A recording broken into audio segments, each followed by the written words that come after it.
બાંગ્લાદેશમાં હિન્દુઓ પર અત્યાચારને લઈ ઠેર ઠેર વિરોધ થઈ રહ્યો છે અને આ વિરોધના પગલા અને આ અત્યાચાર પર જે અત્યાચાર હિન્દુઓ પર થઈ રહ્યો છે વિરોધના તાર ગુજરાત સુધી પહોંચ્યા છે। ગુજરાતમાં પણ વિરોધ થઈ રહ્યો છે। અમદાવાદમાં વિવિધ હિન્દુ સંગઠનોએ વિરોધ પ્રદર્શન કર્યું। વીએચપીની આગેવાનીમાં હિન્દુ સંગઠનોએ વિરોધ કર્યો। વલ્લભ સદન ખાતે માનવ સાંકળ રચી વિરોધ કર્યો। માનવ અધિકાર દિવસે માનવ સાંકળ રચી વિરોધ કર્યો। અમદાવાદના મેયર ધારાસભ્યો પણ વિરોધમાં જોડાયા।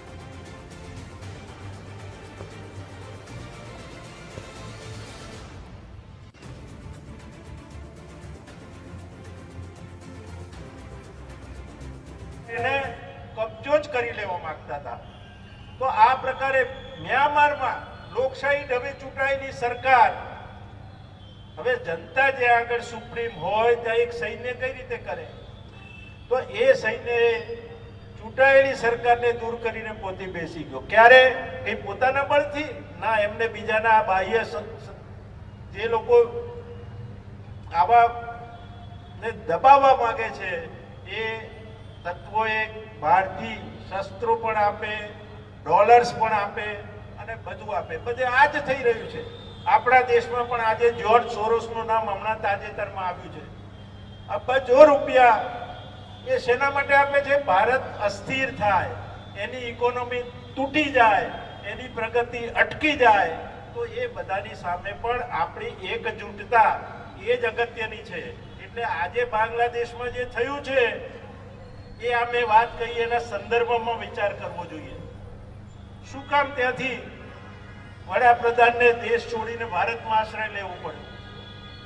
એ તો વળી આપણે એટલા સજાગ હતા, નહીતર એ તો એમ જ માનતા હતા કે બધા મારા જ છે ને, સૈન્યમાં મારા સગા જ છે, કે મારા જમીને જ મૂક્યો છે મેં તો, એટલે મને કઈ વાંધો ના આવે। આપણા લોકોએ ચેતવ્યા તો એ ચેત્યા નહીં, પણ આપણી સમયસર મદદના કારણે આવ્યા। બાકી શું અત્યારે જે હુમલાઓ થાય છે જોયા પછી એમ લાગે કે ખાલી પોતાના વડાપ્રધાનને આ રીતે સુખરૂપ કોઈ જાતની ઈજા વગર જવા દઈ શકે? એમની પણ હત્યા કરી જ નાખી હોત, પણ એ તો આપણા કમાન્ડો પોતાની ટેકનિકથી પહોંચી ગયા એટલે આટલું પરિણામ મળ્યું છે। એટલે આપણે પણ કરી શકીએ એમ છીએ, પણ હવે આપણે આ બધું કહ્યું અને છતાં કંઈ અટક્યું નહીં।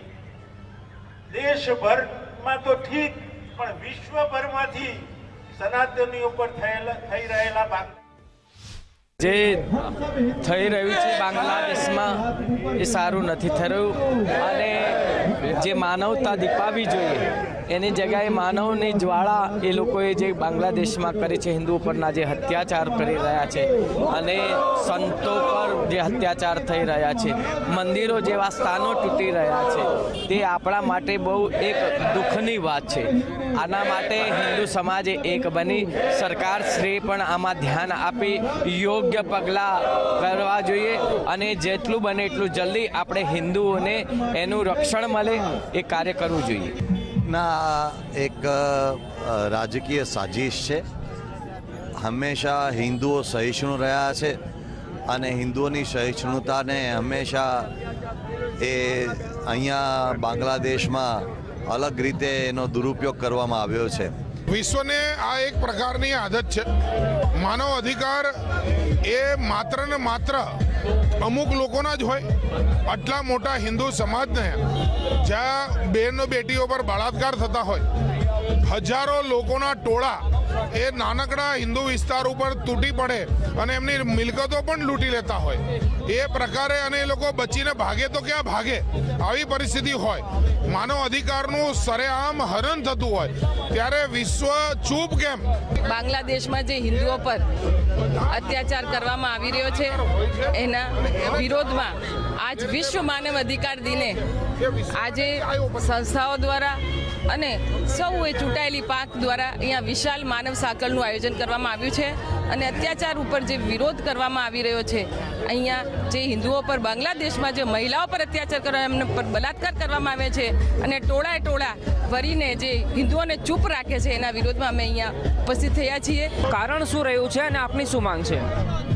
આજે બાંગ્લાદેશની અંદર જે પ્રકારે હિન્દુઓ પર અત્યાચાર હો રહે इसके खिलाफ कर्णावती महानगर में यह विश्व मानव दिन पर ये हिंदू समाज ऐसा समाज है जो वसुदेव कुटुंब करके भाव लेकर चलाए, समग्र विश्व वाले लोग इकट्ठा होकर सब सुखी रहे भाव पर आज इन हिंदुओं पर बांग्लादेश में जो अघटित घटनाएं बन रही है कोई वजह भी नहीं है, कोई वजह ऐसा नहीं है कि जिनमें हिंदुओं को ये उत्पीड़न करना कोई ऐसा કોઈ કારણ બી હો। જે રીતે બાંગ્લાદેશમાં ઘટના બની રહી એ ખૂબ જ દુઃખદ ઘટના છે। બાંગ્લાદેશમાં લઘુમતીમાં હિન્દુ સમાજ છે તેના પર ખૂબ અત્યાચાર થઈ રહ્યો છે। તેના અનુસંધાનમાં હિન્દુ સમાજ એક થઈને આ જે દેખાવ કરી રહ્યો છે તેના માટે અમે બધા આવ્યા છે। માતા બહેનોના શિયાળો લૂંટાઈ રહ્યા છે, મંદિરો તૂટી રહ્યા છે અને સંતોની ધરપકડો થઈ રહી છે। આવા સંજોગોની અંદર આજે વિશ્વ માનવ અધિકાર દિવસ તરીકે દુનિયાના લોકોને જાણ કરવાની જરૂરિયાત છે કે ભાઈ તમે બોલવા આખા વિશ્વના લોકો ક્યાં છો જ્યારે કે હિન્દુ લોકો પર અત્યાચાર થઈ રહ્યા છે ત્યારે। અને અમે આ માટે માનનીય વડાપ્રધાનશ્રીને પણ વિનંતી કરી છે કે ભાઈ તમે તાત્કાલિકના પગલાં લો। બાંગ્લાદેશમાં ઊભી થયેલી પરિસ્થિતિ મામલે અલગ અલગ સંગઠનો દ્વારા વિરોધ નોંધાવવામાં આવી રહ્યો છે। રાષ્ટ્રીય સ્વયંસેવક સંઘ કે જે મહત્વનો ભાગ અલગ અલગ ઘટનાઓ અને કિસ્સાઓમાં ભજવતો આવ્યો છે અને મહત્વનો રોલ રહ્યો છે આ પ્રકારની ઘટના બને ત્યારે। તો એના પ્રતિનિધિ શૈલેષભાઈ મારી સાથે હાજર છે, પ્રાંતના અધિકારી એમની સાથે વાત કરીશું। શૈલેષભાઈ, સંઘ દ્વારા હવે કયા પ્રકારનું સ્ટેન્ડ છે બાંગ્લાદેશમાં જે આખી પરિસ્થિતિનું નિર્માણ થયું છે એ મામલે? રાષ્ટ્રીય સ્વયંસેવક સંઘના માન્ય સર કરેવાજીએ આ વિષયમાં જે નિવેદન બહાર પાડ્યું છે અને જે અપીલ કરી છે એ અનુસાર બાંગ્લાદેશના હિન્દુઓને સુરક્ષિત કરવાનું કામ ત્યાંની સરકારે કરવું જોઈએ એવી અપીલ કરી છે। આ ઉપરાંત રાષ્ટ્રીય સ્વયંસેવક સંઘ તરીકે બધા જ સંગઠનો બધા જ હિન્દુઓને એકત્ર કરીને લોકશાહી પદ્ધતિમાં લોક દ્વારા બનેલી સરકાર ઉપર દબાણ ઊભું કરીને એના કામની ગતિ લાવે અને હિન્દુઓ પરના અત્યાચાર બંધ કરાવે એ દિશામાં પ્રયાસ કરવો જોઈએ। ત્રીજી વાત મને લાગે છે ત્યાંના હિન્દુઓએ સંગઠિત થઈને ત્યાં ટકવું જોઈએ, ત્યાં એમણે રહેવું જોઈએ। એ પણ ત્યાં લગભગ 1.5 કરોડની સંખ્યામાં છે। 1.5 કરોડના હિન્દુઓએ ત્યાં રહીને સંઘર્ષ કરીને સંગઠિત થઈને પોતાનો અવાજ ઊંચો કરવો જોઈએ અને પોતાની સુરક્ષા માટે પ્રયાસ કરવો જોઈએ। વિશ્વના બધા જ હિન્દુઓ એમની સાથે છે એ ભાવ પણ એમણે સ્વીકારવો પડે। ભારત માતા કી જય। શૈલેષભાઈ, એક મહત્વની વાત એ પણ છે કે આપણે ભારતમાં તો રાષ્ટ્રીય સ્વયંસેવક સંઘ તરીકે અલગ અલગ શાખાઓ ચાલે છે, વિદેશમાં પણ આપણું સંગઠન સક્રિય છે। તો વિદેશમાં અમેરિકા હોય, યુકે હોય, વિશ્વના અલગ અલગ દેશોમાં વૈશ્વિક સ્તરે આપના સંગઠન દ્વારા કોઈ કાર્યક્રમો આપવાની યોજના અથવા તો આયોજન ખરું કંઈ?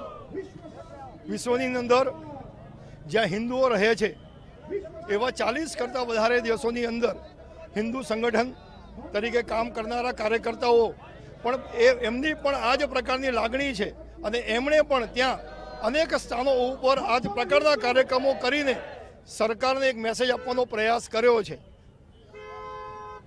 તો આપ જોઈ રહ્યા છો કે રાષ્ટ્રીય સેવક સંઘના જે પ્રતિનિધિ અને હોદ્દેદારો છે તેઓ પણ અમદાવાદમાં જે વિરોધ કાર્યક્રમ યોજાયો છે એમાં ભાગ લઈ રહ્યા છે અને જે અત્યાચાર થઈ રહ્યા છે એ મામલે ઠોસ કાર્યવાહી કરવામાં આવે તેવી માંગ કરવામાં આવી રહી છે। કેમેરા પર્સન વાય મોહન સાથે અર્પિત દરજી, ગુજરાત ફર્સ્ટ, અમદાવાદ।